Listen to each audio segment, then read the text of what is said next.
Hello and welcome to Dell's Gaming. I'm Dell and this is From the Depths Designer, and we're looking at another ship today. Going to be looking at today we're going to be doing something which is semi-based on a historical ship. I don't normally do historical ships, but we're going against the Steel Striders next, and I thought that it'd be nice to have sort of some semi-historical ships to go against their type of more modern type of design of ships. But I'm going to start off with it's to be based upon historical, not an exact replica, but the theme, shall we say, will be based on a historical vessel. So we're going to start with an area which I haven't really gone back to for a while, and I think will be used a little bit more on the Steel Striders in the battle plan I am thinking of, and that is we're going to be looking at some subs in the next possibly builds, well certainly in this build. Now the first sub I'm thinking of is a historical sub based upon the M-class submarine. Now, I'm going to start doing a little bit of the build while I just go through some of the ideas of this M-class submarine.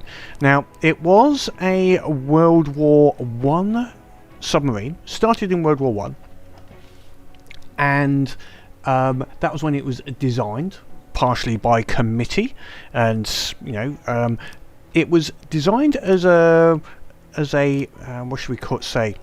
As a result of the K-class, which came from U-boats, which when they started to have bigger and bigger guns on them, and they were going up to like a 5.9 inch gun. So they said, well, we needed some way to counter this. So the English decided to create their own big gun submarine, and this whole area of big guns on submarines actually started to become classed as submarine cruisers or cruiser submarines, depending on which way round you want to put it. And there was a whole side of these in various countries. Now, the first thing to say is, why put a big gun and make a cruiser on a submarine? In World War I and even in the start of World War II, most torpedoes were not actually that reliable. In general, they were actually fairly unreliable as torpedoes go, and so it was. And their targets were not enemy warships, which most people think. Submarines were raider vessels, and they would raid the enemy ships, merchant ships, carrying supplies back to the country. Whichever country it happened to be that they were raiding or fighting against, etc. So they were designed as raiders. So the main aim was, can they take out a merchant ship? Now, having an unreliable and expensive torpedo was most probably not effective, basically. So they tended to surface and take them out by shooting them with their cannon. There was also a certain level of rules in that they would give the crew of the enemy ship time to abandon ship before they blew it out of the water sometimes. So anyway, that's the history of why U-boats have cannons on them, or World War I and World War II U-boats, or submarines I should say. U-boats are just German ones, but submarines have cannons. So okay, the British M-class, what made that different? Well, not to be outdone by the German fleet, the Kriegsmarine, the British fleet decided, okay, we need our own big gun submarine to combat this and provide raiding commerce. So they went to the other extreme.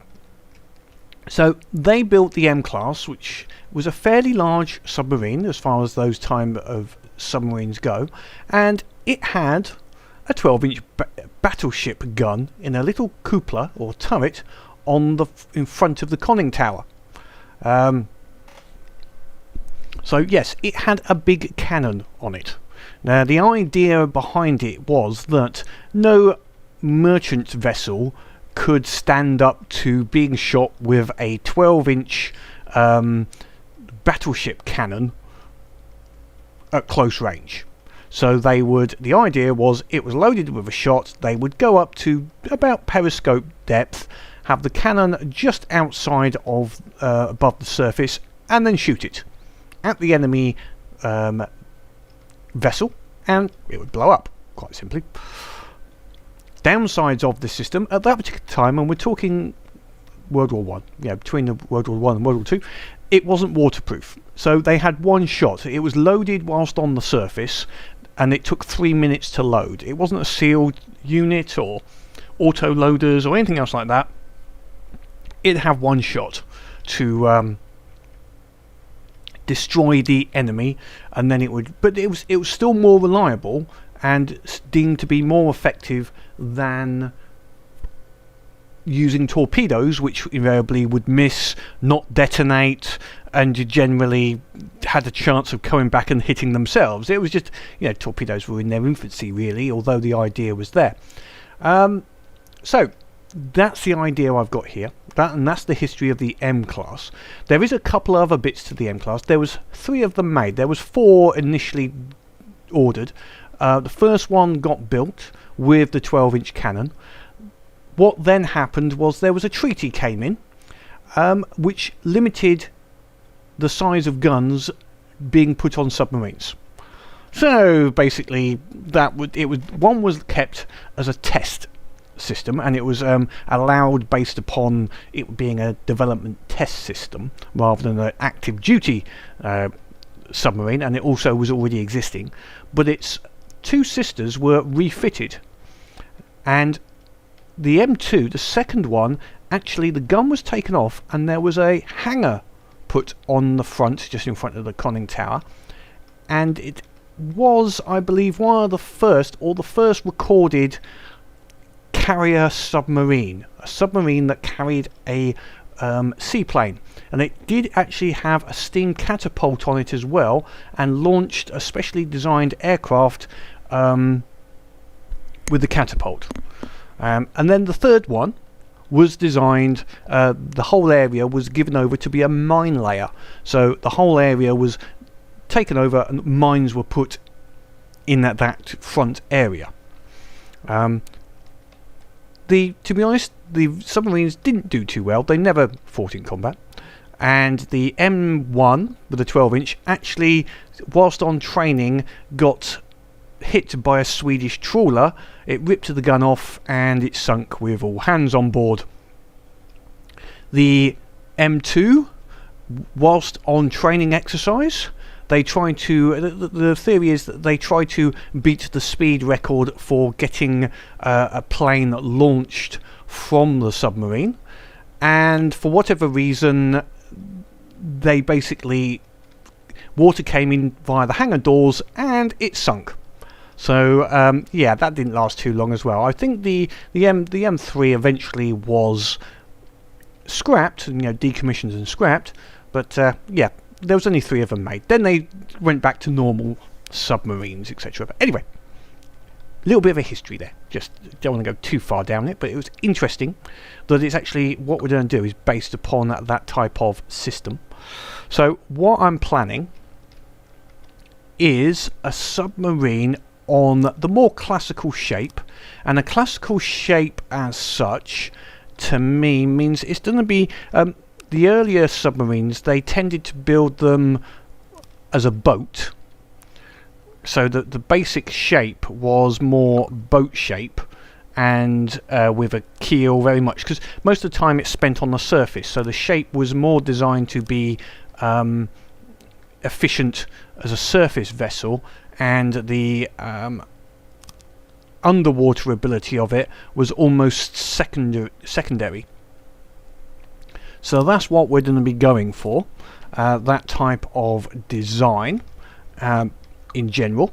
So I'm just trying to set up a little bit of a shape. So that's going to be the shape, rather than the round shape, which is more associated with nuclear submarines. in general, because of they tend to dive deeper, and have, you know, various navies have worked out how to make the, you know, how to work with the pressures involved in under the sea, basically. So that's the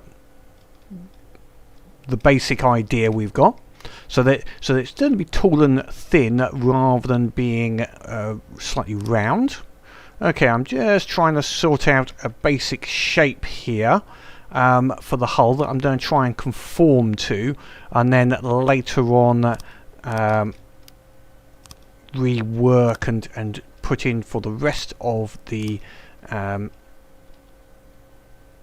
hull as such. So we're just working a basic premise and then along there, I think. So it's let's see if that shape is about right.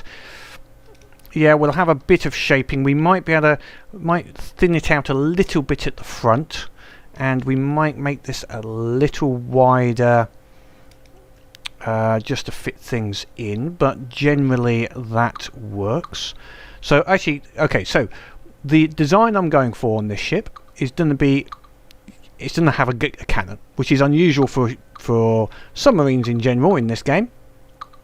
Normally they're all just missile and torpedo armed, and we will have torpedoes and missiles. We're not going to not have any torpedoes and missiles, because that will still be, but it's going to have a little unusual because it's going to have some cannons on it.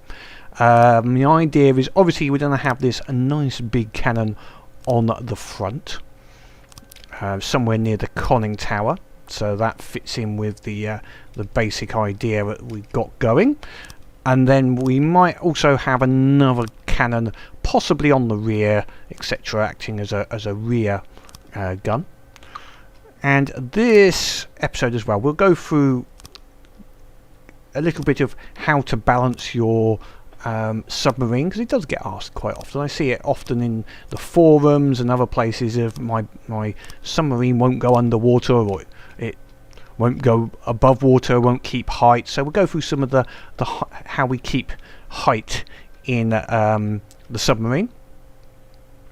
So we're going to set, let's see, the conning tower is going to be slightly to the rear of this position, so the conning tower may go up about here. So we're going to use this area to say is our top of the vessel. And the cannon's going to be fixed. We won't make this a rotating cannon. It's going to be a fixed cannon for various reasons. So much as I don't like the whole idea, one hit takes out the whole turret. Got lots of problems with that. So we're going to make the cannon fire forward with a good elevation up, so that it will basically go under the enemy vessels and then shoot upwards as it's closing in on them. It will shoot up on their hull. Now hopefully, if we set it for short range, and if it's going for surface vessels, we won't have too much problem with the drop off. This is going to be aimed at short range. We're not going to be shooting out at 3,000 meters, because it just won't aim properly. The idea is to shoot at things maybe at 1,000 meters, somewhere in that particular region. So when it's close, and then it will just blast the crap out of it. So we're going to have a fairly fast firing, but not much ammo. So it's going to get close and then fire a lot of ammo straight up into a enemy vessel. Anyway, that's the idea. So we're going to go for a custom cannon. We're going to start with the cannon. Now most of the cannon I think we will have under the vessel, in the hull. Most of the ammo loading. We'll have some parts up the front here, but I think the majority will be underneath, as far as putting gauges and the various blocks we need for the actual cannon. So that's going to be the rough idea I've got in my head at the moment. So the conning tower, which is behind it, will effectively be part, will hold part of the basic core of the gun. Alright, we're just setting, let's just get that back to there, because I don't want to go much further back than that. I think that'll be fine if we come down at about this point. Other advantage of having all of this underneath is A, it doesn't take up much space. Also, you haven't got the problem of one hit taking the whole gun system out, which is also a big minus side.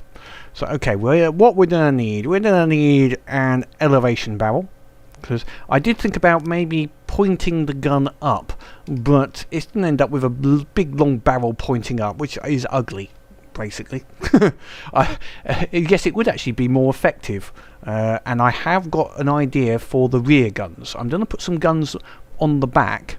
They're going to be fixed again, but they will be fortified. They will be just set smaller guns, just firing straight up, I think, from the rear of the vessel. As it goes past, so they'll shoot straight up at things. Well, that might be a bit of fun. We'll see. So it's going to have two sets of guns, but we'll start with this front gun first. So I did the elevation barrel. Now we're going to need a fair few barrels on this just to make it fun. 1, 2.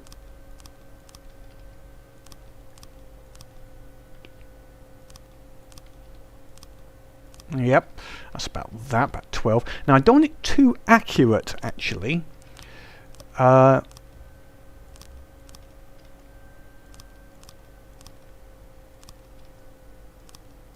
allow for the fact that the AI can't aim it properly, I actually want it to have a bit of an area effect. So it will just fire in the rough area, and hopefully that will compensate for some of the fact that it doesn't work out the drop properly. So we'll see. So 80-22, that's not too bad. Put one more on there. See if that will allow that. No, we want to keep it at 80 degrees, so we take that one off. Put many recoil barrels on there. The inaccuracy, as I say, not too worried about that at this moment. Not the priority. We'll put a predictor on here as well, just to why not, so we can see what's happening with it. Okay, now on the top, that might well be it, actually. I'm going to keep the top of this. We are going to need some AI. Our local weapon controller is going to need to go up here somewhere, and that's going to have to go somewhere like here. And we're going to need to make sure we put a fail-safe on it, which we'll put just there, and then we'll put our wireless receiver underneath.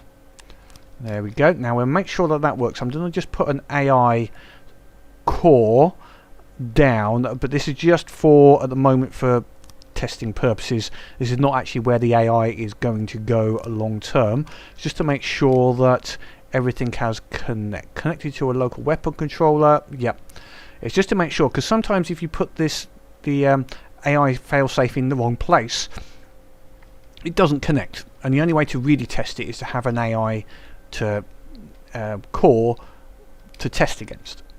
Right, okay, next, what we're going to do, most of the parts we are going to have going forwards from here at the various levels. That's the easiest way I can think of doing it. Now this is going to be a very heavy, high gauge gun, high armor piercing, because we're mainly going against vessels which are metal. We'll use metal blocks on the top here to cover the turret, and it's going to be fairly well armoured, this section on the front. But we can put plenty of gauges as our secondary we're trying to think of the right word. Defense. We're going to put plenty of gauges in here. So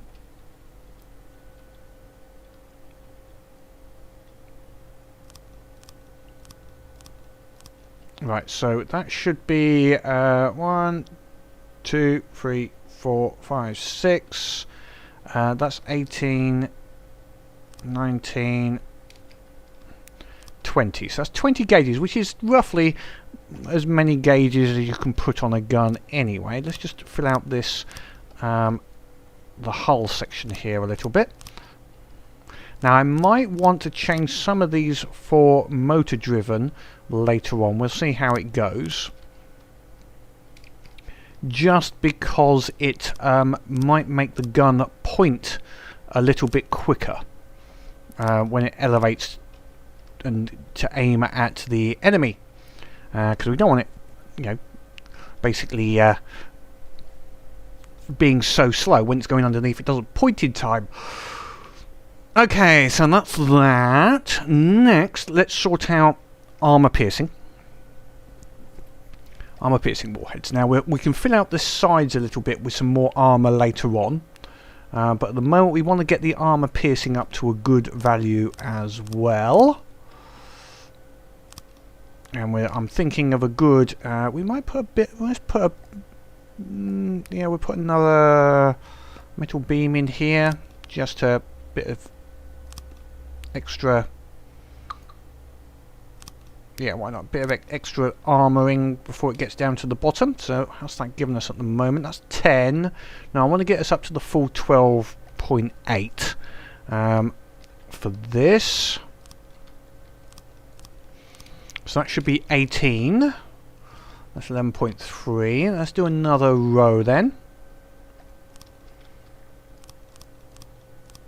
I know I haven't done auto loaders or anything else on here. In actual fact, what we can do is we'll extend this out.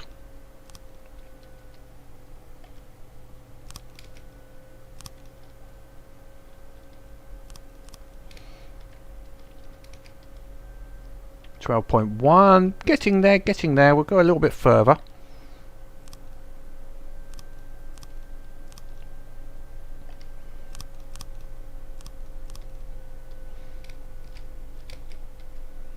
(12.5). Okay, 12.5. I think we're getting to a diminishing return point now, so I think that's reasonable. That will do. That'll do. That'll do, Shep. Right. Next, we need to get the auto loaders, which will run underneath the center here, and put some ammo barrels on them. So let's see. Now, actually, yeah, auto loaders is more important than ammo on this. I'm just trying to work out if there's a better way of doing this, but we'll see. I think this might be enough. This should get us up to a maximum capacity. We haven't got, as I say, it's going to shoot as it goes underneath, so I don't need it to have a massive amount of ammo capacity. I think it's not to be a sustained fire weapon. It's going to fire as a ship happens to be in range and directly underneath, and then it will basically reload itself. So we haven't got to worry about fire rate too much. What fire rate's that? 0.51. Let's just see if I take one off, does that reduce? No. So we are at our maximum fire rate. I'll leave that one in. So that's our maximum fire rate for the gun, 0.51 for this amount of damage. So we got explosive kinetic damage, 1402, not bad. Right, we will put some explosive on here, although obviously I'm not saying obviously, I keep on saying obviously, it's not obvious, but anyway, I'm saying it's obvious now. We're mainly going against metal ships, so AP is more important. But the other bit shouldn't be neglected totally, so we'll put some down here at the very bottom. We'll put we won't go on the very bottom. We will, I think we will allow this section to be armoured. We don't want a hit near the bottom at taking out the whole gun. So this is at the base. If we get hit in this section, it will be big boom time. But then again, you know, this is, yeah, that's normal for big cannons anyway, isn't it? You know, you get hit in the ammo barrel, it's not going to be necessarily a good time. Oops, one missing there. Well,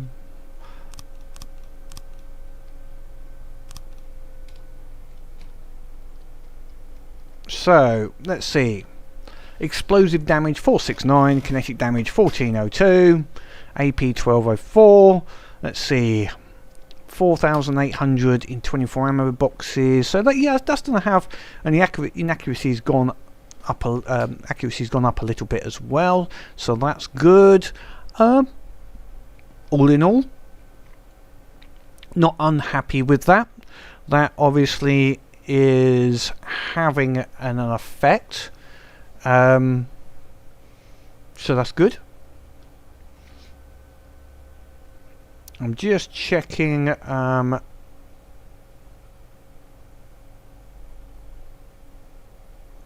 there's anything else that we've missed. No, I think we're okay. Bomb,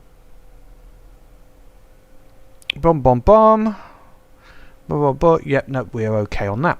That seems to be a good little cannon for the moment.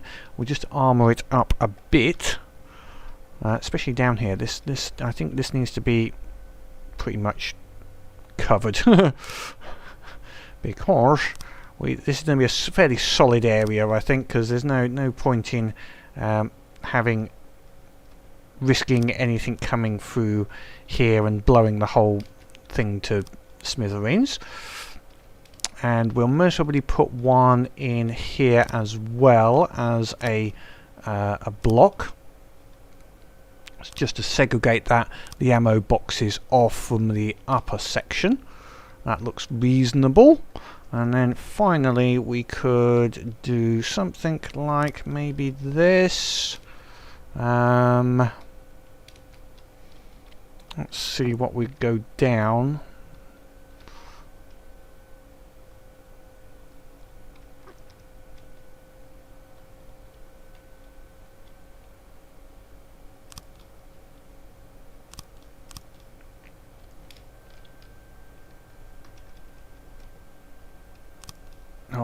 I'll do some better shaping, I think, in a once we got the rest of the hull lined up. I'll reshape this a little bit better, but we could go something along this sort of in this vein as such. Now I've got some blocks there that actually I don't need. And it may be because we're not using these ones up here at all for anything, so I might as well take them off and replace them with some good old solid metal beams. There we go, and that way I can make that look a little nicer. I think I will be able to.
There we go. That should manage it. So this gives us the area we're going to fit our torpedoes into, somewhere along at this area. So let's just put them into this section. We'll possibly have them. We're going to have some longish torpedoes, and this first part will be just the main blocks. Now they're going to need to have some ability to steer. Want them to. They're not going to be the only form of attack. These will be, yeah, fairly long range, all aspect, quite powerful.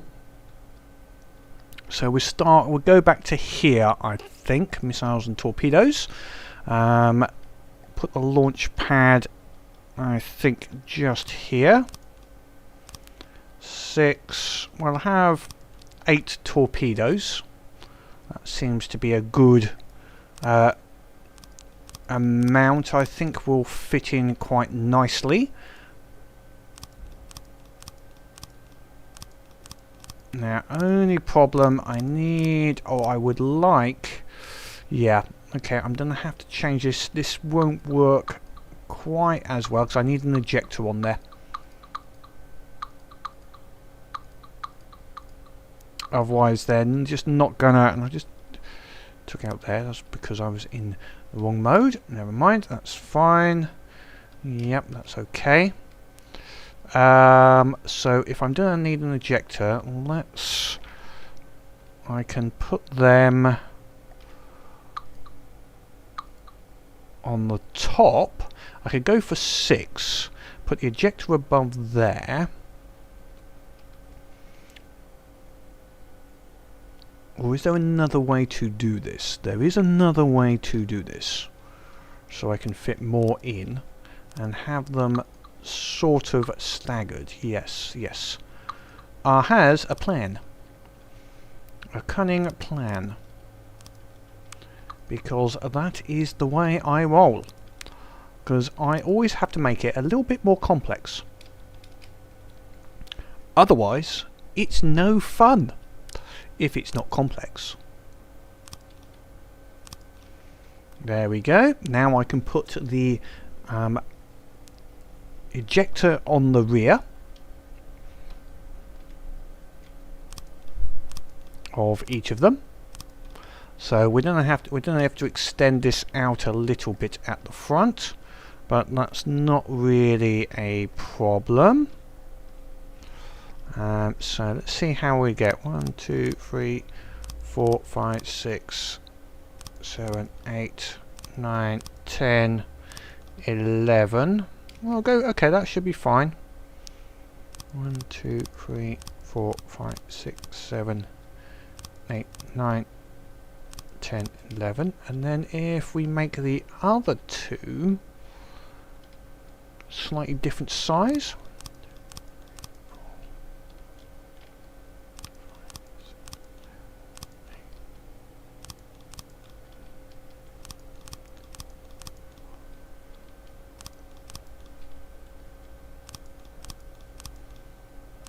Because I'm going to have multiple types of torpedo. They're not all going to be identical. So here we might have 2 types of torpedo for these ones actually. One sonar, one infrared. So they'll go for different targets. Maybe a slightly difference in speed, agility, etc. like that. So we'll have 2 types of torpedo just there. I'm thinking of some laser guided ones as well for against surface ships, maybe launching from the rear or somewhere else. We'll have a look once I've sorted them out. So okay, once I've had, when I say when I've sorted them out, when I've had a go and set up the conning tower and we've set up the engine and everything on the back. So next we're going to need the missile controller. Let's just get this so it's in a firing type of situation. There we go. And we're going to need a stagger fire, and I'm to take off the mirror line. That's not what I wanted to do. I just wanted to take off the mirror line. Or it did take off the mirror line, but that's not what. These are going to have a good old delay on them, and we'll need a IFF because we're going to be potentially using infrared, and a weapon controller with failsafe on one side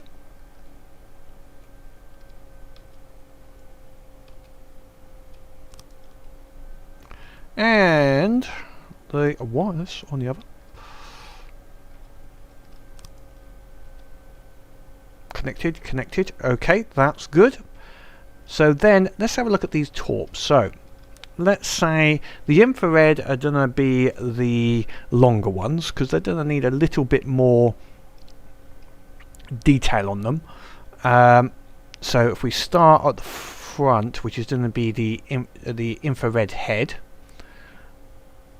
infrared seeker. Now on the very back, we're going to need some fins. Give them 3 fins because that they'll need something, and then we'll put a camera on the rear. These are the heaviest drag items we're going to put in, a base of 005, so we need to put them at the back, and we'll go for I think I'm going to go for random blocks, which is the a common thing to go for. Right, we're then going to need some props. Now we're going to go with these have got quite a long range, so we'll give them with 3 props. That should be enough fuel. Actually, that's more than enough. Six fuel tanks for 3 props. I may swap some of those props for fuel tanks for props. Actually, I'm going to do that now. I think for no, okay, but hold it for the moment. Actually, okay. What else do I want on here? I do want a proximity fuse. So we'll put that there. Range of 5, yep, that's fine. Now we will have these no guidance delay. Well, at 0.5 guidance delay is fine. Warhead arming delay is actually going to be quite high on this. We don't want it to come round on us in any way. Right. Infrared seeker, that's fine. 1 turn. Just looking at anything else that needs to be set. Okay. What's it going to do? Right, we're going to have a little bit of a normal one. We're going to have quite a bit of explosive on this as a priority. Using the proximity, it's just the explosive will have a good effect. Just trying to hit on the proximity area, and that will do some good damage. Because also we might be hitting bits only just catching parts of a ship, possibly going underneath, etc. So we want to keep it relatively explosive. Now what I need to put in here is 2 things. Is a regulator, because it's going to be going long range, and a ballast tank. And the ballast tank is on 0-0, so it will just aim directly at the target. Now, it's not a heavy missile, this, and I might exchange then some of the fuel tanks here. Once we do some testing, I may well change some of the fuel tanks to either propellers or change them into explosives. So move everything up a little bit and make them more explosive as such. But okay, that's our infrared torps and why I've done them. And then we're going to have, these are going to be the sonar. Now we'll start with a similar sort of I might change a few bits on this, but let's just go through most of it. Sonar, where's my sonar? There we go. Right, now sonar's good in some ways, but it only hits ships, so it does make sure it goes for ships only. We haven't got to worry about we have got to put 1 turn, sorry, we do have to worry about 1 turn. We haven't got to worry about camera. So let's put some fuel in first. Just thinking I can make this faster or more agile. Okay, we might have a muck around with some of these. We'll set this with 4 and we'll compare the speed. It doesn't need as many because it's a slightly smaller vessel. Right, we'll put EMP. Oh, we're going to need a regulator and ballast steel, but we're going to make this we'll put an explosive in there. We will put a proximity, but then we're going to put some frags in this one. I think we're going to make this fairly fragment heavy. Now we're going to keep we'll keep 1 fairly low, but the others we're going to make quite a wide frag, allowing for the fact it's going to be hitting the bottom of a ship and we want it to go up and destroy all of the parts inside. That's my idea, or other submarines, etc. So we're going to set this as quite a wide cone on this one. Let's see, what have we? Guidance delay. Yeah, go out a little bit before you turn, and forget about the ejection. Warhead arming delay, again quite high. Okay, so that's our two torpedo systems. Let's just put some metal down the front of this. Well, no doubt have to just basically give it some armouring at this second, but we're going to have to go in and shape this later on. But it is the front of the vessel, so I don't want it overly being taken out too easily, if I can help it. So, although, you know, we're not talking new advanced autocannons here, which seems to be able to go through 10 blocks of steel. We are only talking at this moment of standard lasers and cannons. Yeah, when they start bringing those in, yeah, they'll get nerfed, I hope, before they go into play. Okay, so that's that bit, our torpedo system sort of done, and I didn't put the mirror line on, what did I again? Oh well, we can do that now.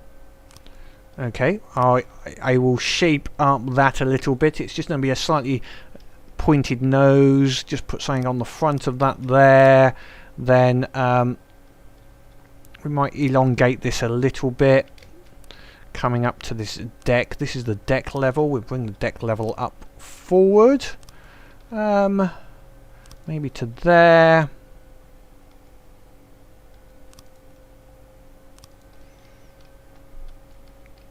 Yeah, that looks okay. That's not too bad. I can shape that a little bit. That would fit in with normal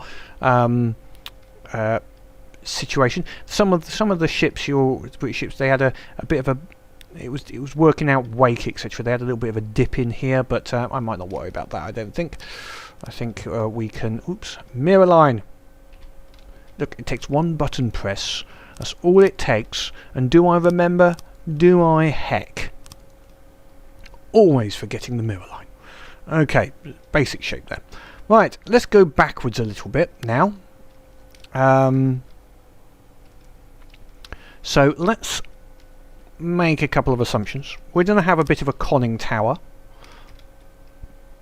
which is going to hold some of the basic areas, and we'll have that roughly in this sort of zone. And that will be filled in with various control blocks. Obviously dangerous putting everything in one place, but hey ho, we're going for classic design. So underneath the conning tower would have been the bridge, so we'll continue with that basic idea. However, fundamentally flawed it might be, of having everything all in one place.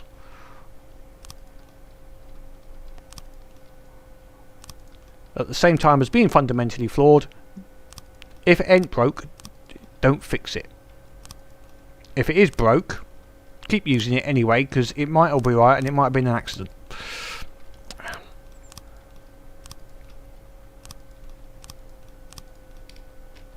Right, that's fine. Okay, so we've got conning tower. We'll put some bits and pieces in there later on. Actually, let's just put that down here. There we go. That's going to be nice and armour up all of that section. As such, make that so that it's not impervious, but we're going to put some nice blocks in here. Make sure it's not going to get blown up first time a shot comes through, because that would generally be bad. So we can fit all the AI in there. If this gun gets blown up, the whole thing will go, so yeah. Right, on the rear then, let's follow this through to the other end. Where's the level of the deck? That's the deck level actually, isn't it? Just there, I think. Or is that just one too high? It might be just a bit too high, that one. Come on, come on. If I get far enough away, I'll be able to see if that's the right level. And if I went into key mode, it'd be even easier. But I won't do that. Principles. But it's 2 anyway. Because I was a numpty, that's why. I can be my own numpty, I'm sure. Anyway, rambling.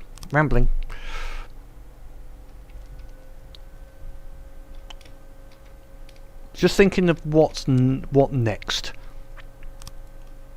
Let's just continue this deck backwards a little bit. It's going to be quite a long ship. I mean, early submarines were fairly long and thin. I can't remember exact figures, but you know, they were 90 meters long and generally only about 10 meters wide. So it was like a 9, 10, and that's at their widest part, which would have been near this center area. So it's not unsurprising. They are generally were long, thin ships. It was also the most at that time deemed to be the most dynamic, least. Trying to think of the right word. Not aerodynamic, but water dynamic, fluid dynamics for the vessel. Okay, so next part. So another guns. We're going to put on the rear a couple of more guns, but we might have these facing straight up behind the conning tower. We'll have a little bit of angling here for drag. Conning tower here, not too high, but put a few bits on there just for aiming, etc. Then we're going to put a couple of smaller guns, not too small, but only a couple of gauges. They don't have the same effect, but I'm going to set them to have the 80 degree. I'm just thinking of whether I have one gun with 80 degree facing straight up. A much smaller gun than this. We're gonna have it's gonna have quite a few gauges, or should I have 2? I could have a pair of them. Could even have turreted, I suppose. So then we get at least one gun has an all aspect type of ratio to it. Yeah, okay, that seems to make sense in some ways, so that it can fire to the side as well, and the rear. Yeah, that makes more sense. I'm gonna have this as a turreted pintle sort of mount gun. We're gonna take it down to about here. I think will be the base level for it.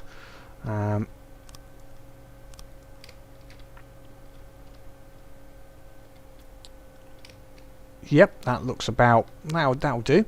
So we'll have a new single one-axis turret facing backwards. So it is going to be subject to being taken out. That old bugbear, which I dislike, but it's going to be a smaller gun. Might even make 2 of these actually. We'll see how it works out.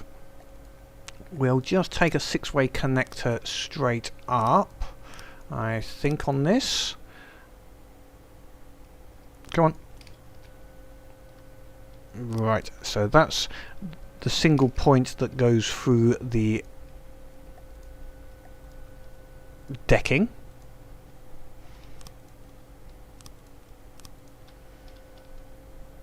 Might put an extra level of armor, I think, at this level now while I'm thinking about it.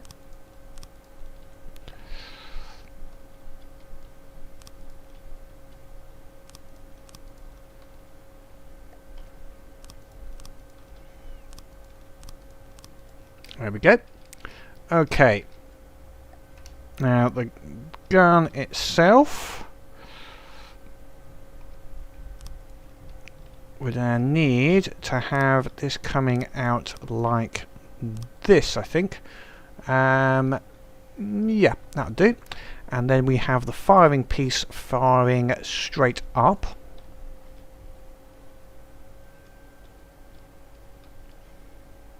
So I have to make this a forward and back.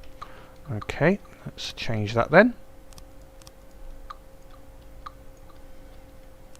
There we go. And then we do firing piece straight up, please. Thank you. There we go. Right, elevation barrel to give this as much degree of freedom as we can. Now the rest of it I'm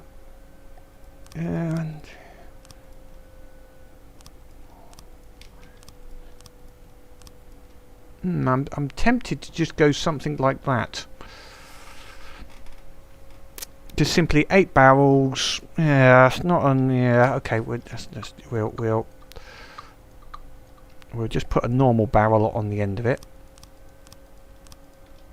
How's that gonna do? Not very accurate,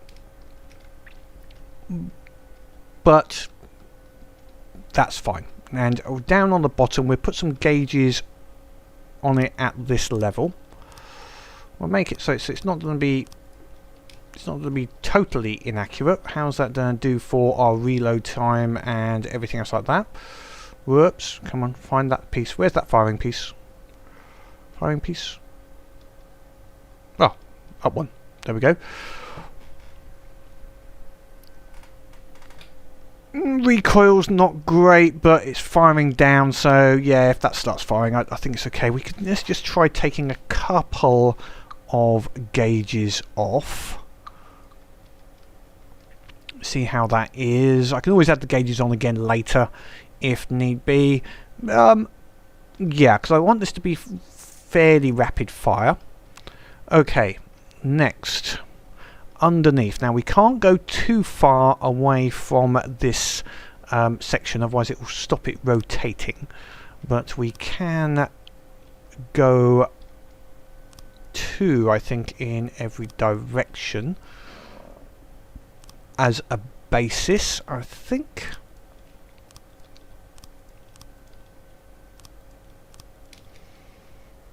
So nothing sticks out. We'd have to just make sure nothing sticks out further than this end block in any direction, and then we should be fine, he says. Right, first of all, let's start putting some armor piercing on the top here. Because usual, it's not explosive.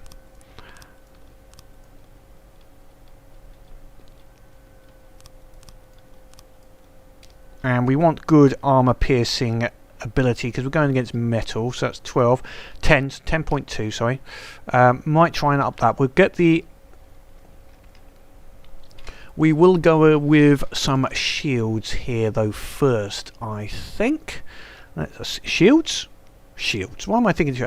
I was thinking about penetrating shields. Some auto loaders. Let me think. Where are we going to put these? Because they're going to go boom, aren't they?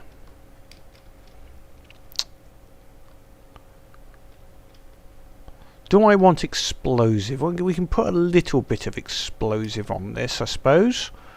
But I just try and think of the best place to put these. Let's try putting them here.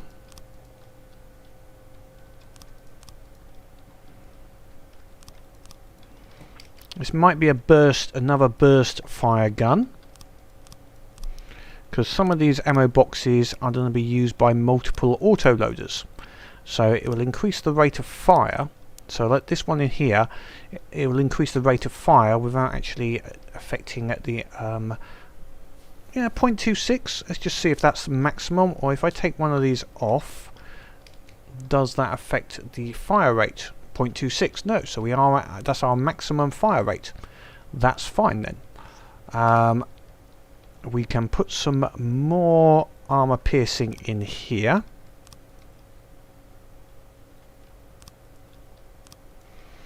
And to go to the hull, we can put another sort of layer of armor just there, because it won't affect the gun rotating if I put that in at that point. But we'll check that a little bit later. Right, down the bottom we'll put some explosives. Yeah, I know, if I put them here, if they get hit, the whole thing goes up, but if it's hitting down here, it's going to hit the turret ring anyway, so if it's hitting the turret, the whole thing's going to go pop anyway, so not really a it's a non-issue, in that if they're breaching that far with ammo, the ship's as good as dead anyway. So yeah, okay, we'll put the AI weapon controller just here.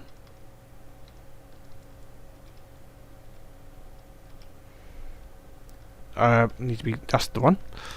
I was wondering why it wasn't working for me. Then I realised I was still not controlling the right area. Let's try the receiver. There we go. Right.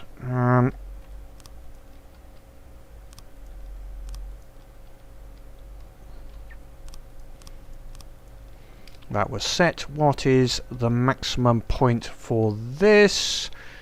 Is done all around, just to make sure that it still turns. So that's to be our wall, and I haven't put the mirror line on. Doesn't really matter.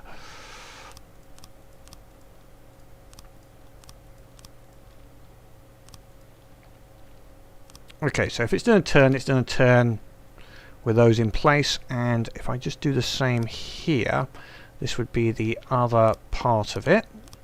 So what we're going to do is set this to be act as number 2, and we're going to need a chair quickly just so that I can get on the ship, just to make sure that it's always worth doing this whenever you're creating something which has got a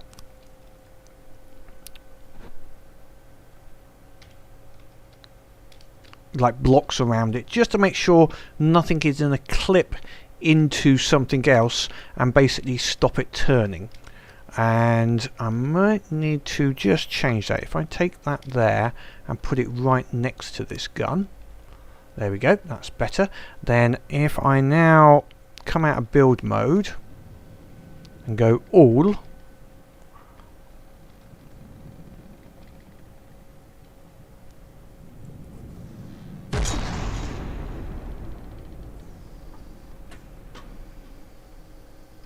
because of the 80°, we can see that it is turning. Is it turning all the way around? It's a bit awkward to see because I'm going under the water. Let's go down here. Just make sure it will turn around. Yes, it's swiveling all the way around, I think. Okay, that seems to be working. Let's get this out of the water again.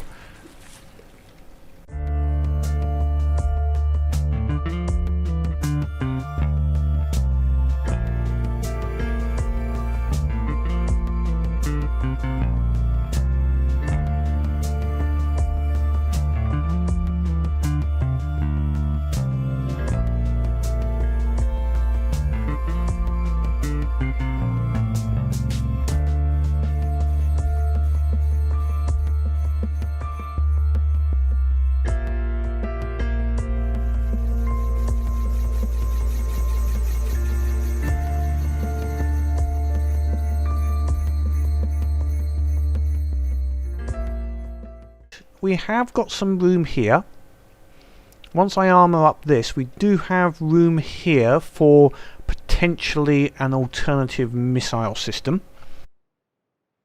We could have them, say, firing out, just having a few, firing out of a section here, through the deck, just next to the main gun. It shouldn't affect the gun, because the gun hasn't got that wide an angle, and also the hitbox for the gun is actually where it is now, which means I can armour it a little bit. It's not where it is when it's pointing around, which I know is a bit weird, but that's the way it works. So I'm not going to say anything, that's the way it works.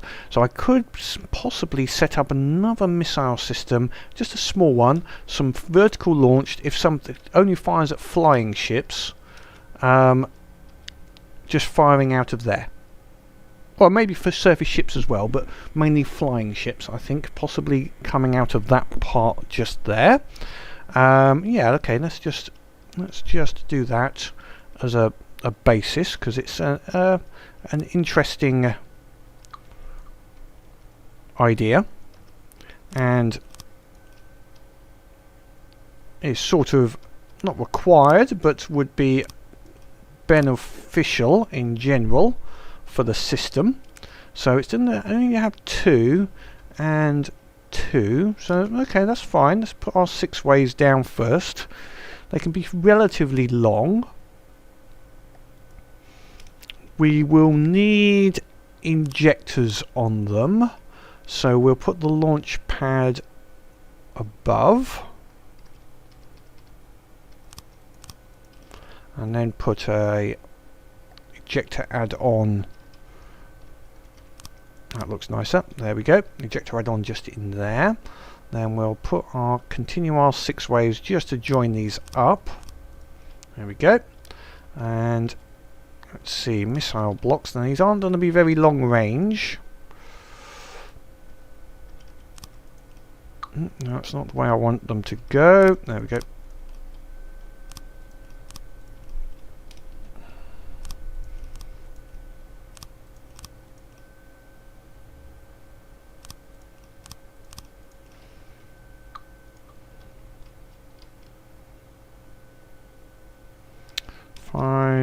I think we're gonna have to, well, yeah.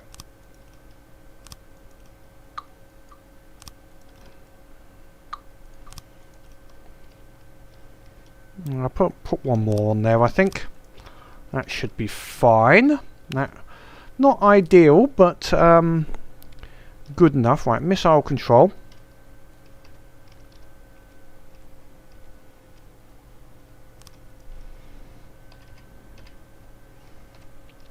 Friendly fire, because these are probably going to be a stagger. These potentially will be infrared. I think it will be simpler to make these an infrared missile.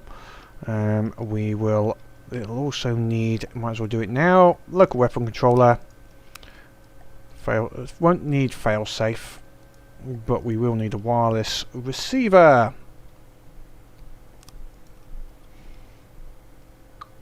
Put it on the side. There we go. Right. So how are we going to set these up? Well, first of all, it's going to have to be an infrared seeker, and we're going to need our fins on the back. We're going to have 3 fins. Now we will need a ballast tank on this to make it pop out of the water. Depending on a ballast tank's quite good for this.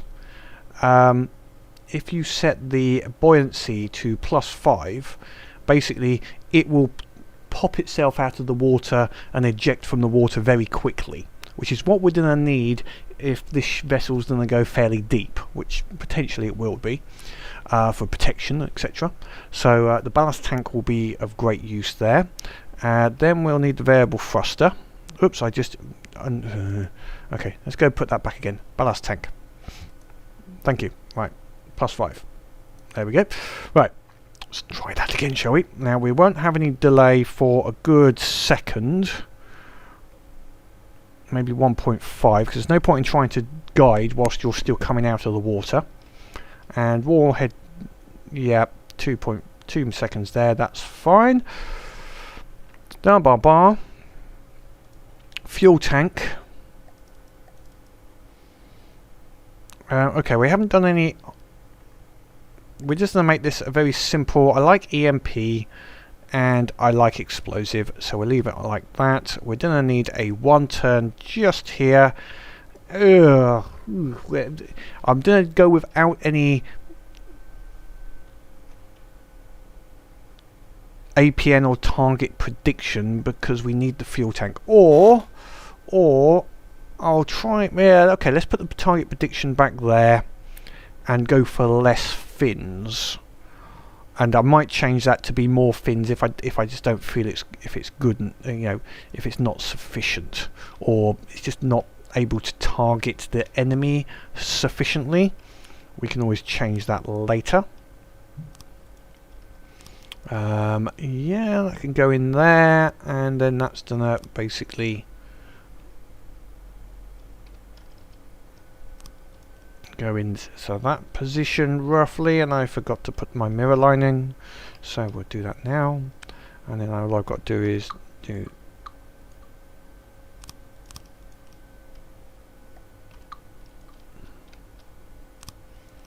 there we go.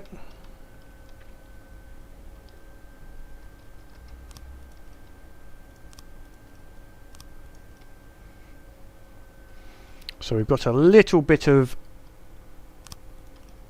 anti-air on this now, although it's not really going to be its forte, to say the least. It's an anti-ship system.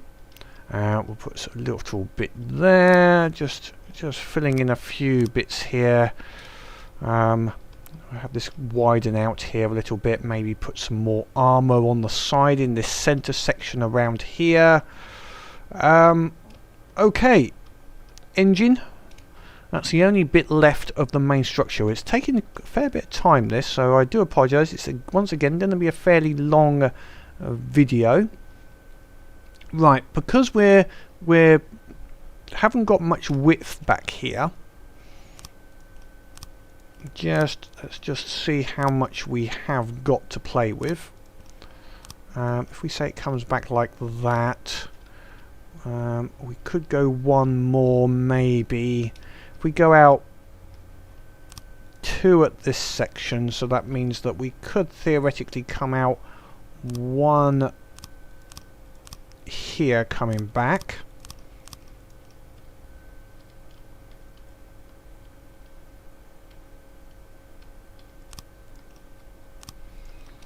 As a sort of semi-armor section come width in extension. But it's going to be fairly thinly armed on the back here, which is not good. We'll look at armoring, etc. in a bit. Its main defense is going to be the fact it's underwater. Frank, to be honest, that's its main defensive system at the moment. Right, okay, well, we'll have a little bit of space underneath. And now let's put our engine in here. So, engine block, fairly common design.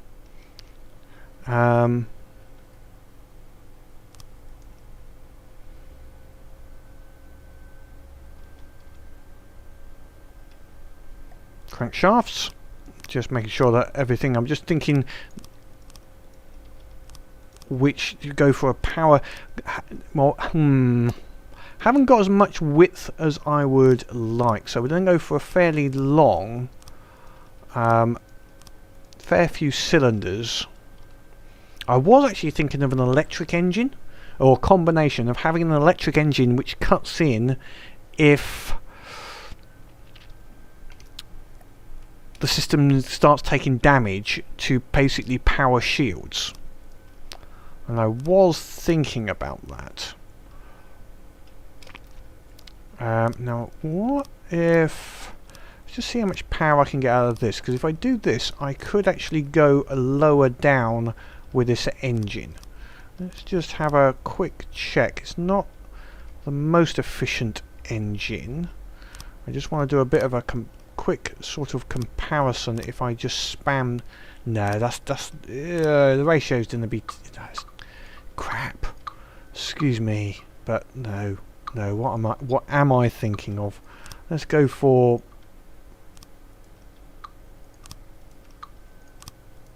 this sort of design, but it's not going to have the full number of blocks that I might normally put.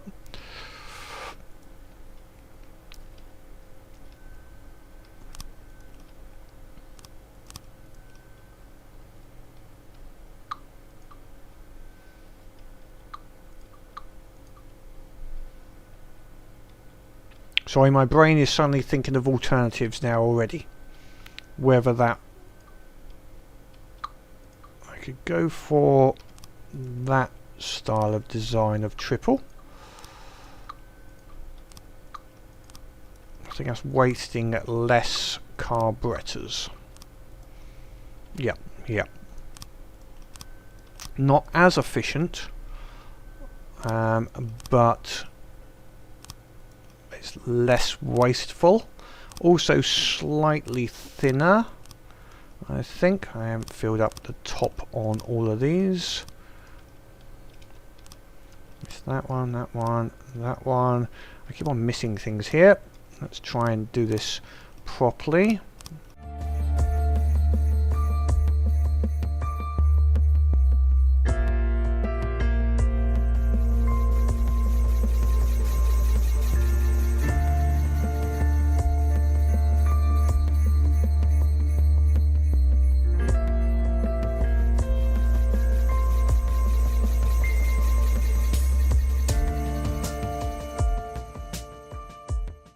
Let's just see how much power we've got there. Allowing for I'm on board 11,000. So, and I'm on board. So, yeah, I think that will be sufficient for this vessel at the moment. We've got a reasonable size. It's not massive. We've got to extend out the back to put some propulsion. Won't be massively fast. So, what I'm going to do next is offline. We won't. We've been on quite a bit here, so I'm just gonna basically sort out the shape of the body of it. Just get that sort of sorted out. Get a little bit of shape to it. Get some the conning tower for the AI. Put some various bits and pieces like ammo production. The extra bit of shielding as such around this turret before I duplicate it for the other one. Nothing too much. I'm going to keep it fairly simple and low level. Smooth this off a little bit on the front gun. Make sure though that it doesn't interfere with the missiles. Yeah, okay, I will get that all sorted. Then we'll look at the control systems. Will be after this, so we'll look at how to keep it at a set height, and we'll have a discuss on that, because the best ways of using the AI and control blocks to basically keep it at the right level and distance from the enemy. So basically, see you in a bit. Hello and welcome back. So I have put a bit of skin on the ship we had sitting there. It's got a few little issues, but generally it's complete. Items I've added: we've finished off the second gun at the rear, sorted out the conning tower for it with some little sensors and controls. We've put the propulsion on the back, which it's not a high speed vessel, but it goes fast enough at the moment. These are a little vulnerable at the moment. That's the only problem. I would like to, but so some of the ways I've done in the past to armour up the rear propellers is a bit ugly. So I haven't got a solution for that at this second, but I do need to find one, a way to just make this a little nicer as such. And I've noticed something that could be a bit better in there, I think. If I put that in there, yeah, that looks a little better. Can't put one in there, I don't think, because of that. Put one there and there. Sorry, it wasn't looking as good as it could do. There were some blocks which were not... They were in the front to my symmetry. So I had to put something in there. There we go. Okay, that'll do for the moment. As I say, not as neat and nice as it could be, I think. Quite simply. But it's difficult to hide these propellers, because obviously if you put something in front of them, I don't want just a block sticking out. Now I could extend this top out a bit, I guess, and just have them sort of so it looks like it's part of the rear almost, just a little, extend this out maybe by a block or two on the sides as well. Put this over here, that might help a little bit. But okay, I think it's just going to be one of those things of what you have to work with when you're working with subs and ships. Anyway, I've also added a little torpedo system on the rear. So these are slightly smaller torpedoes, slightly shorter range, just got an explosive in them, but enough range to go out and attack any sort of shipborne targets fairly much. So quite good in that. One thing I changed after a little bit of testing was the air-to-air missiles, or surface-to-air missiles, or under-surface-to-air missiles, is I changed them to laser designated. The infrareds don't know what's happening at the moment, but the infrareds were just basically going straight for the sun every single time. They weren't following towards the enemy until the enemy was about on the surface of the... then they'll go for it. They go for flares occasionally, but they would never go for the actual ship itself. So I've changed them to a laser designated, which is good in some ways. It's allowed me to make them a little faster, so these are quite fast missiles now, and you know they're quite accurate. So yeah, they work. So that's okay. It's not intended to be a big AA ship, but that's the way it goes. So generally, offensive-wise, I'd say the guns are not very effective, but I knew that anyway. This is more for fun than effect, I think. I'll tell you what, they are effective when they're close, but they're not effective at long range at all. And I think it mainly going to rely on its torpedoes for offense. Okay, otherwise, it floats and it goes. Now, what I would like to go through now, quickly, well, not quickly, but into depth, because it's been asked by a few people in various videos, and I might I'm going to do a rebuild of this, an M2 class, and I'll go through more in depth on some of the items and the controls. I think is a bit more of a tutorial. I just remembered one thing. I've got to do the shields, but we'll do them in a bit. So how do we control our sub? Let me keep it at depth and basically control it in the water. Now, first thing, most important thing, is your propulsion. When you have your center point, you found your center point, you should balance all of your propulsion. You'll notice all my propulsion just about is balanced on that center line. There's a slight bit of unbalancing, but I've rebalanced it with small props just to get it balanced up. That is a number one on there. Also, for turning, you'll notice that these are the primary thrusters for turning, and they are also set with that center line. If we bring the center line over, that is also centered there. Now I've got some reverse thrusters that are slightly outlined at the rear, and they're actually done on purpose to give the vessel a bit of a roll, intentionally give it a roll when turning to face the guns a little bit. So it does roll a little bit in the turn, but you can balance that off. If you find it rolling, and that is, you know, going sideways during the turn, and some thrusters slightly above or below the point of mass until you're happy that your vehicle is not rolling too much. Now, The other part of balance is balancing the pitch of the ship a bit. Now, the quickest way to do this, or easiest way I find, is wait until the end, just about, of your ship, when you've got all the blocks on, because all the different blocks have a different buoyancy, and where they are in the ship is going to have an effect.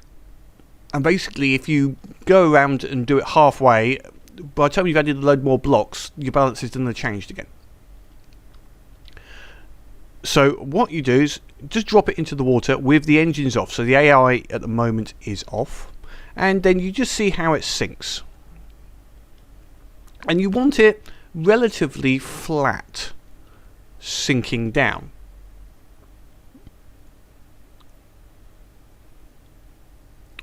This is relatively flat. I've actually got a slight nose up there, which is slightly okay. That's obviously a change. I have just made some changes.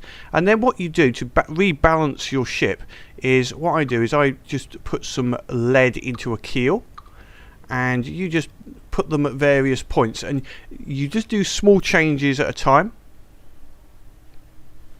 The other way, you can put lead in there. The other place you can do is you can go to the front. If let's say whichever end happens to be going up. So let's just say I'm balancing this a little bit. I'm going to let it go into the water so I tend to balance it. I don't like to drop it every time, because that seems to have an effect. You need to balance it when it's actually under the water. So it's when it's sunk down a little bit. So you can see it's actually going, there we go. So it's going a little nose heavy during the initial sink.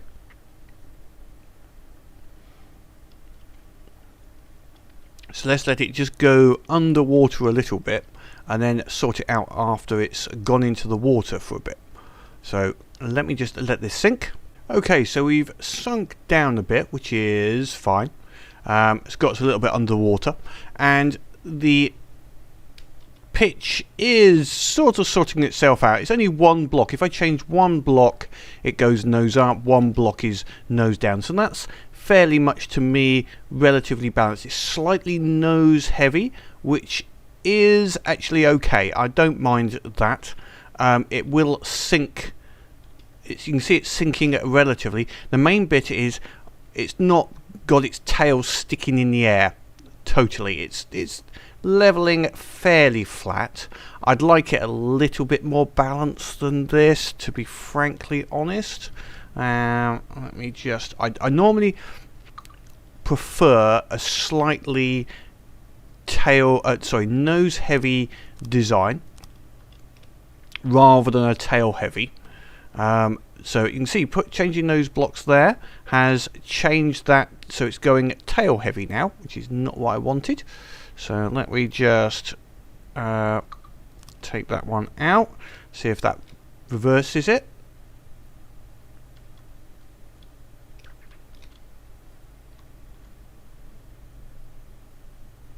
Okay, that's okay. That's just slightly going nose heavy. You can see the change in pitch is very minor. So okay, that's fine. So that's well balanced in my view. Slightly nose, slightly nose up.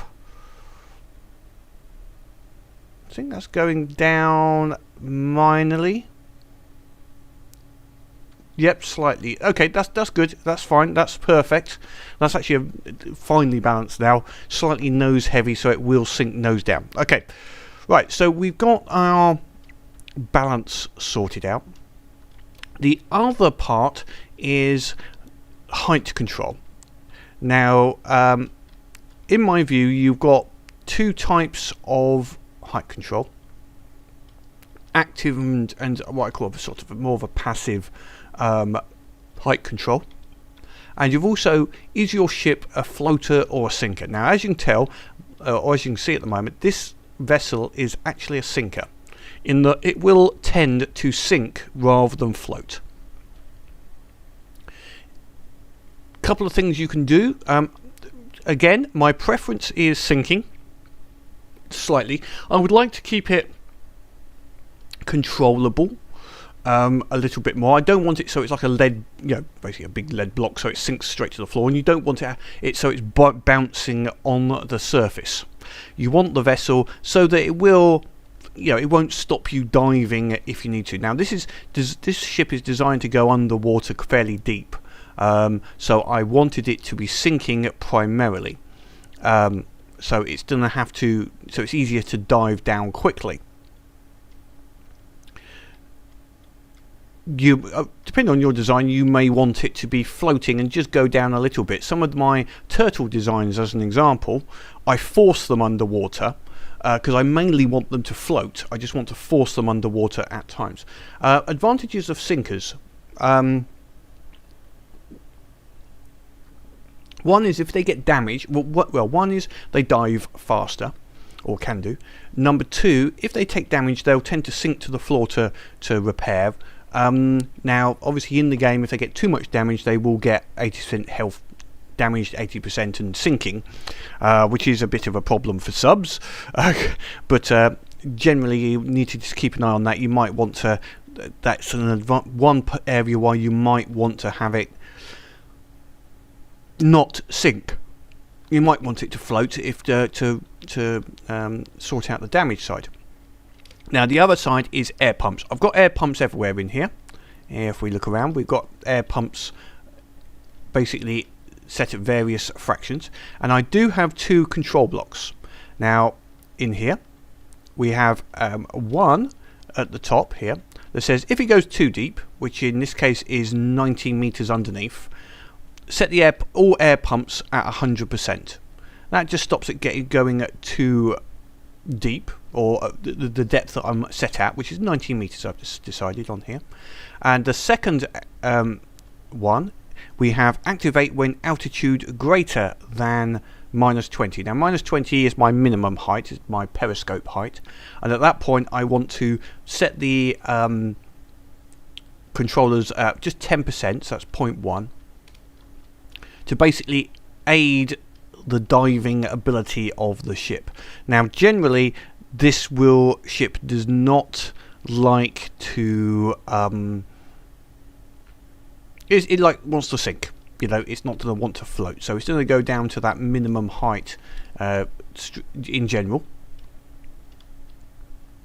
Now you could put a third block in here, which is a medium height, which is the height you really want to stay at. So we could set another one. This is somewhere in between. So let's just we're going to take this one and duplicate it instead. Okay, and we'll go when altitude is greater than, let's say -80 is the figure we want to stay at. Then give us a little bit of a delay. Then set your air pumps at say 50%. So that means the first -20, which was that first control block, is going to force us to dive fairly quickly, and then after that it's going to be it was going to slow down the dive, which is you might want, you might not, depending on your situation. So we've got those three set. Now in this particular one, even once it gets down to the -90, it will still not really have that much of a problem. Sorry, it would still not be that buoyant in this particular case. But if you've got a ship which is buoyant and the air pumps can control its height quite well, you might want to change that value and actually use the air pumps to control the height. But in this particular vessel it sinks, so the air pumps are not going to be used for major height control. So the other part of this then is active height control. So the way I've done this in here is we have there's one major way is we need the engines running, but we'll turn them on in a second. Is in the conning tower I've got what I call a hydrofoil room, and this is our height control room. So these are just about aligned with the center of the vehicle. And this is one way to do it. There is a couple of ways of doing this. This is one way to do this. So there's a control blocks that basically control the height. So if the altitude is less than 90, make them point down. If they're above, make them point up. Sorry, if it's below 90, which it is now, make them, the hydrofoils try to bring the ship up, and if it's below 85 or above 85, point the hydrofoils down and try and make the ship go down. Now, one thing with hydrofoils, they only work if you actually have some thrust from the engines. If you don't have any thrust, they won't have any effect. So it only works when the engine's running, which is one of the reasons why you see at depth our ship is balancing out at depth, which is good. So the initial, yeah, that's quite good. That's good balance. That's good balance. I like that. So the initial problem is the nose heavy, but now bouncing off nicely. So that's effectively our height control room.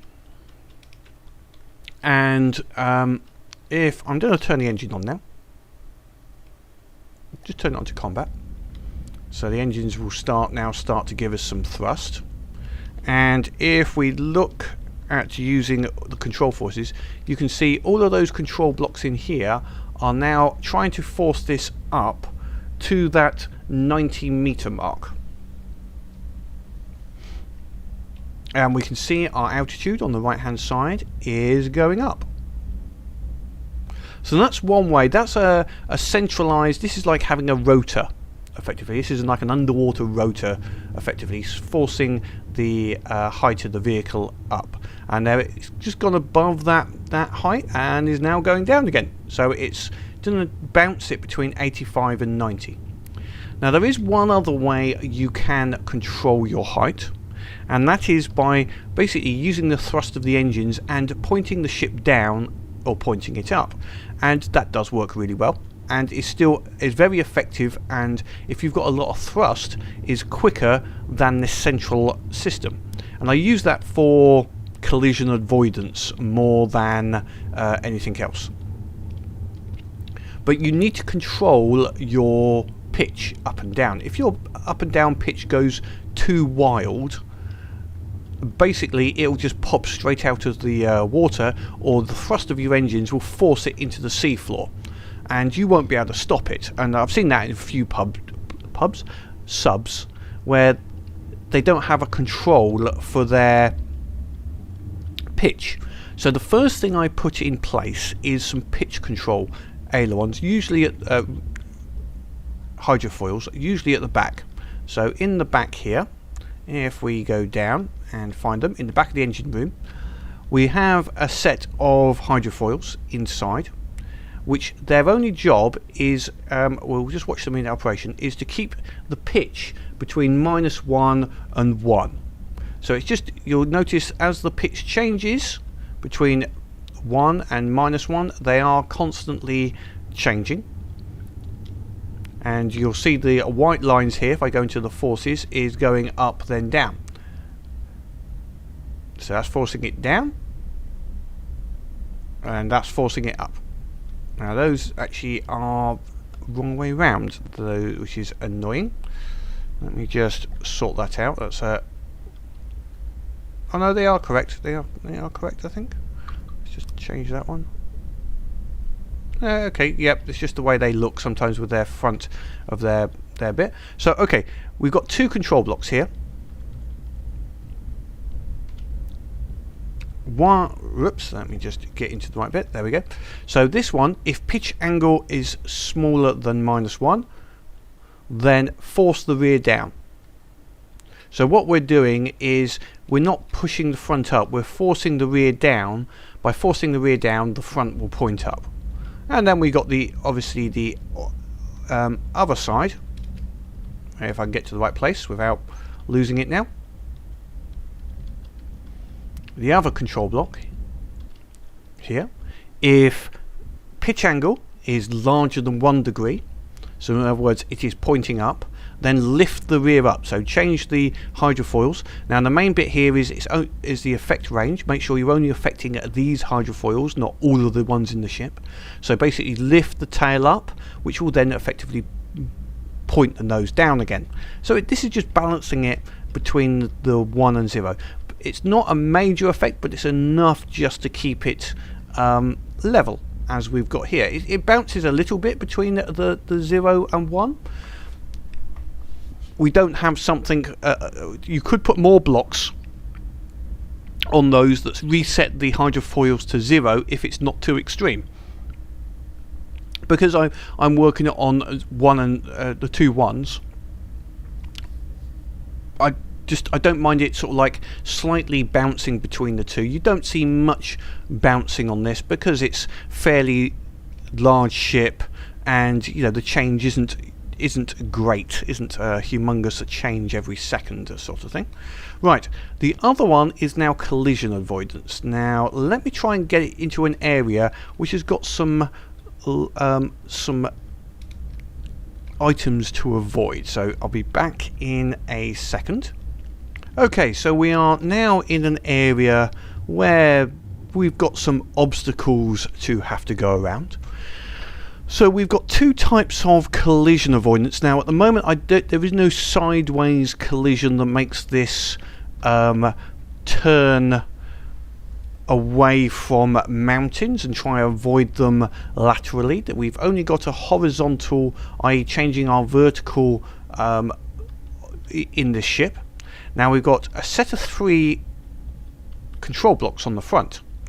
Now that's starting off, the first one, we're going to look at depth, so that it stays near the bottom but not too close. You can see these hydrofoils here have pointed up, and that's because of a depth check here.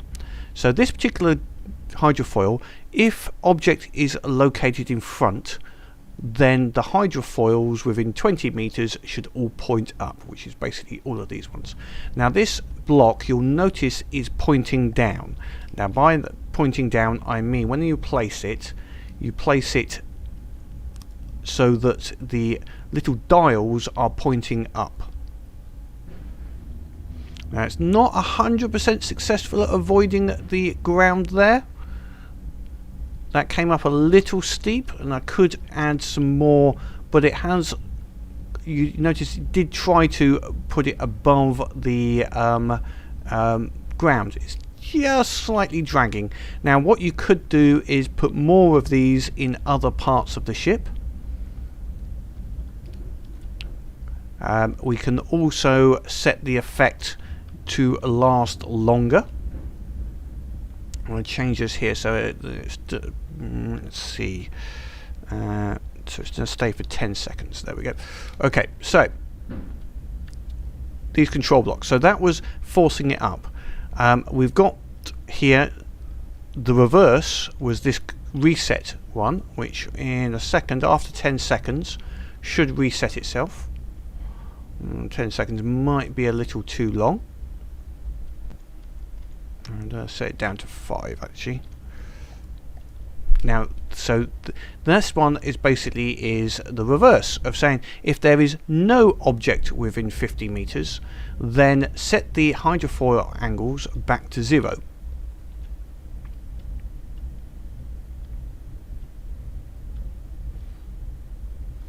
And so they're now back to 0, and you can see our pitch is slowly going down as the rear pitch control hydrofoils bring our nose back level again. So there's those two blocks. They try to keep it sort of a little bit above the surface of the sea. So we should see it again here. It is going to be trying to force it up a little bit. Now possibly we haven't quite got enough control here. We might need some more. There we go. It's taking it up. It is going up. It takes a little while to react. It'd be nicer, you know, but it is intended to just give it an aid. It's not a guaranteed collision avoidance. You can see that the actual ship is forcing it down again even with these. So we could put a few more in just to give it a bit more authority. And that's what you might have to do, is you got to balance how many of these. It depends on the size of the ship. I've got quite a large ship here, so we need quite a few of these hydrofoils. Now, one thing I will say on these hydrofoils is some people put them in these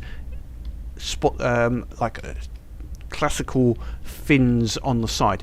The reason that I tend to stay to the center is due to damage. In that, if you get these, if all your fins are in the side pods here, if they get damaged, then they will roll your ship, because one side will be okay, one side's damaged, this side is pushing up, and it's basically just going to roll your ship over. So it's better to have these control ones in the center. Now we have got one other control block here, which is forward facing. So when I placed it, I made sure that the dials are at the back, as you can see here, and so it's facing forwards, and that is detecting any obstacles in front. Now I need to check whether it's still valid, but it used to detect your own shields as an obstacle in front of you. Don't know if that is still the case.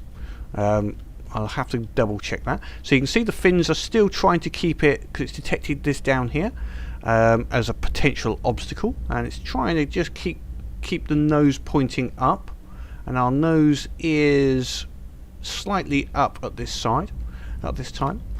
But our height, we've got quite a few hydrofoils in here counteracting at that height at the moment, so we might want to just remove a few of these hydrofoils because they're a bit too strong.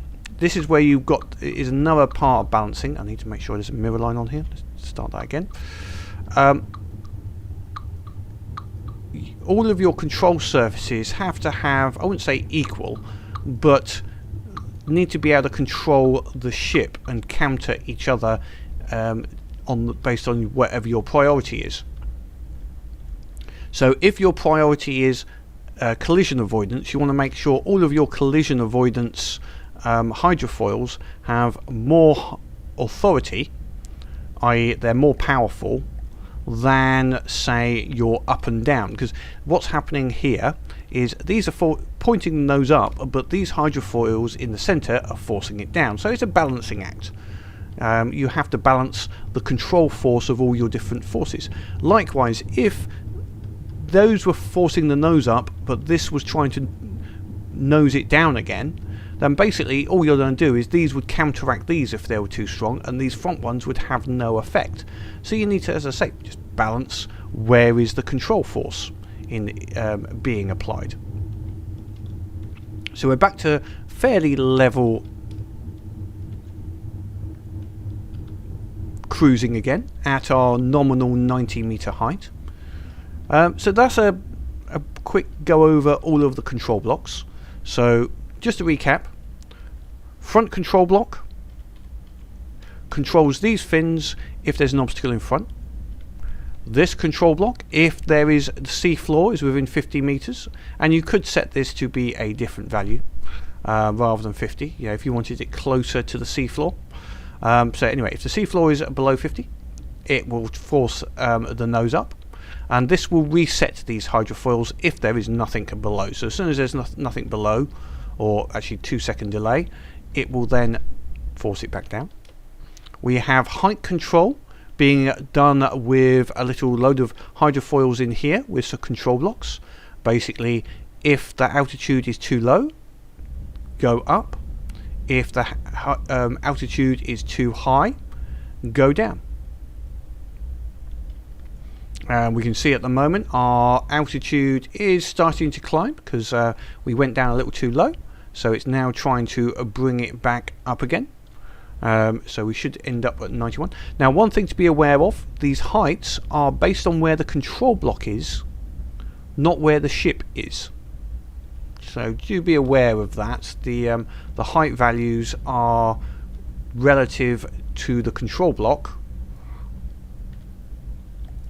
not the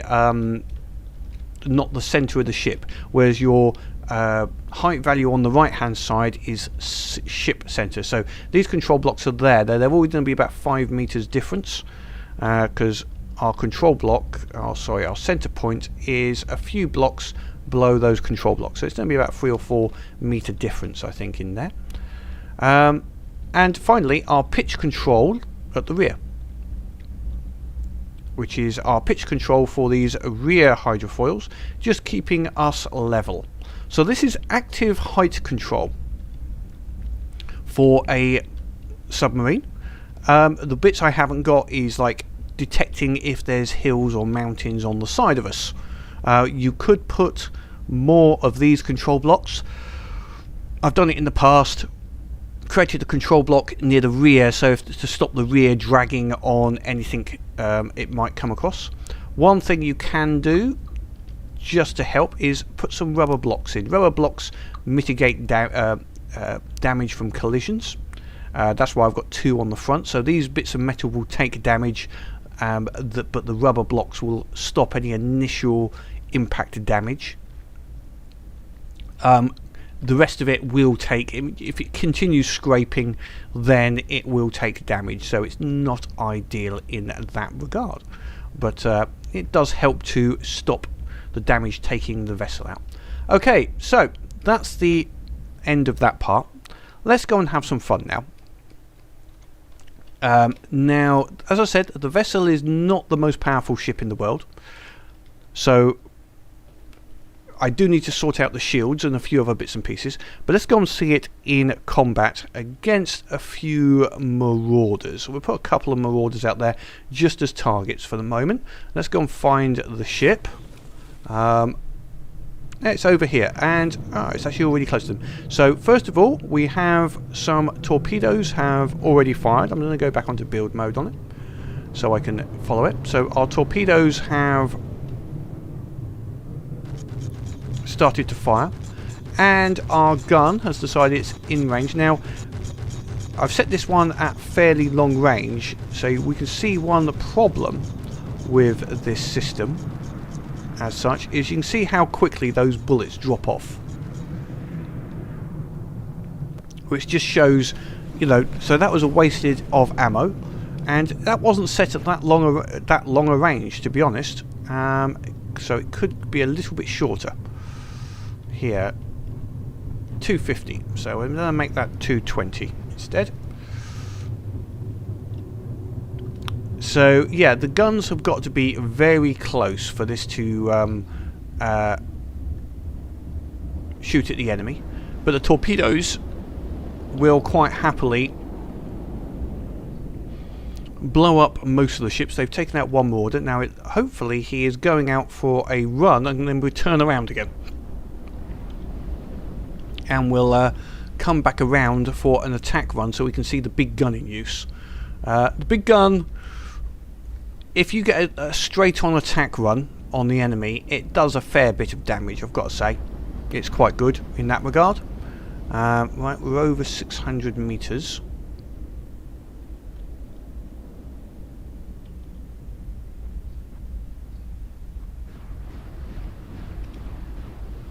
So it's still firing torpedoes out at a fair old lick, which is good. And let's see the air as well. If we just put in a simple duster and a Drake, now we should now see the laser pointer item. There we go. Which looks like it's pointed at that duster. And have we had some shots go out yet?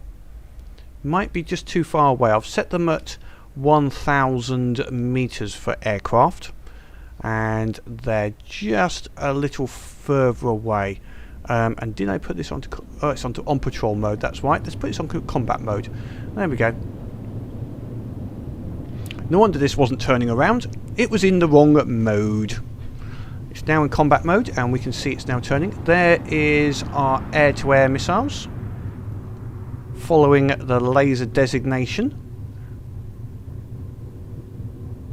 And a nice hit on the duster. So they should now fire on the Drake. Oh, still going for that duster. Let's make sure I'm ignoring salvage. Good. Okay, duster is definitely taken out now.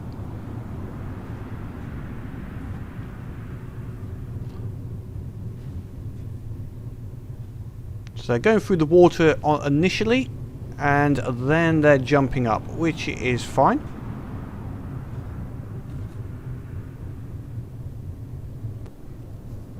So we've got a few high-speed surface-to-air missiles there. That seems to have taken that out quite nicely now.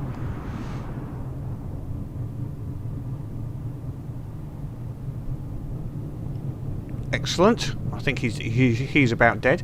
Now the Marauders. Let's just put a couple more Marauders in to some targets. This whole fleet of them out there. They're not really going to have any effect. They're just more targets for this gun, and we can see how ineffective guns are under. Now, maybe with advanced guns, advanced cannons, this could change, because I could make a gun possibly with a very high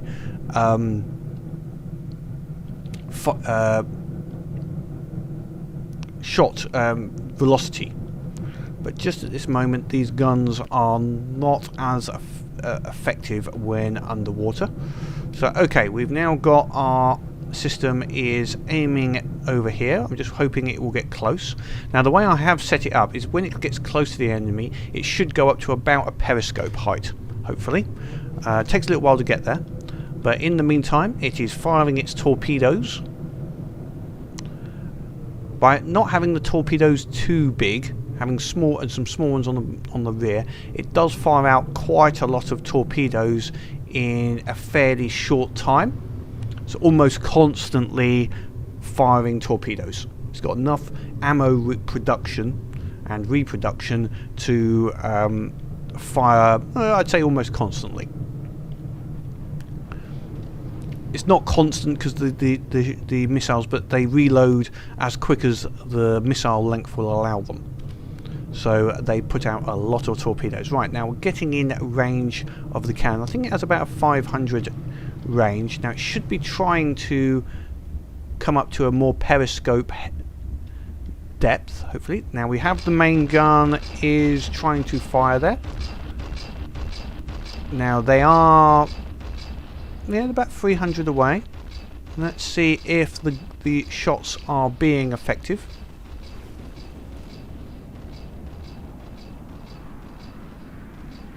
No, they're just dropping off. You can see them just dropping off there significantly at that 240 range.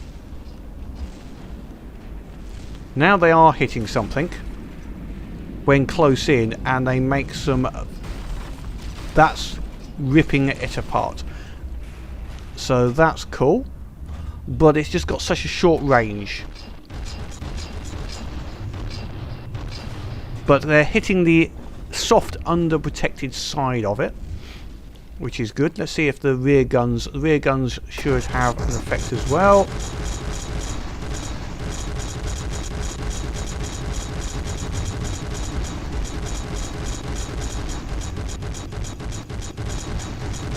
So they do rip into these the undersides of the ships quite nicely.